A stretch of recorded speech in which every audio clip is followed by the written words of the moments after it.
Rouse Avenue court ने अरविंद केजरीवाल जी को regular bell कल दी, उसको लेकर के पूरे देश में कार्यकर्ताओं में खुशी का माहौल था और सबको ये लगा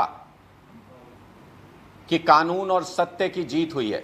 लेकिन लग रहा है कि बीजेपी को कानून और सिस्टम की कोई परवाह नहीं है। बीजेपी की नज़र में कानून और सिस्टम के कोई मायने नहीं है। किसी भी कीमत पर अरविंद केजरीवाल जी को जेल में रखने की ये क्या जिद है भारतीय जनता पार्टी की सरकार की और उनकी एजेंसियों की।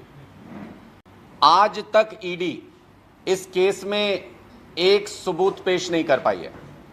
आज तक ईडी और तमाम एजेंसियां इस पूरे मामले में एक चवन्नी भी कहीं से बरामद नहीं कर पाई है। अरविंद केजरीवाल जी को किसी केस के बिना पर नहीं, बल्कि एक राजनीतिक कैदी बना करके जेल की सलाखों के पीछे रखना चाहती है भारतीय जनता पार्टी। अभी तक ऑर्डर की कॉपी नहीं आई, डिटेल्ड ऑर्डर की उसमें क्या रीजंस दिए गए, किस तरह से किन आधार पर जमानत दी गई है, वो कॉपी नहीं आई। लेकिन ईडी हाईकोर्ट पहुंच गई। ऐसी क्या जल्दी है, ऐसी क्या जिद है कि ईडी राउज एवेन्यू कोर्ट के फैसले का सम्मान करने को तैयार नहीं। ईडी राउज एवेन्यू कोर्ट के फैसले को पढ़ने तक को तैयार नहीं है। बीजेपी के दबाव में है ईडी, ये साफ तौर पे नजर आ रहा है।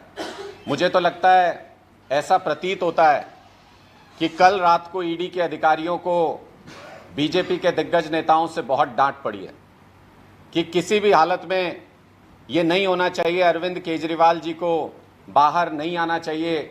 ये पूरा केस मनगढ़ंत है, ये पूरा केस झूठा है, भारतीय जनता पार्टी के दफ्तर में लिखी गई कहानी है।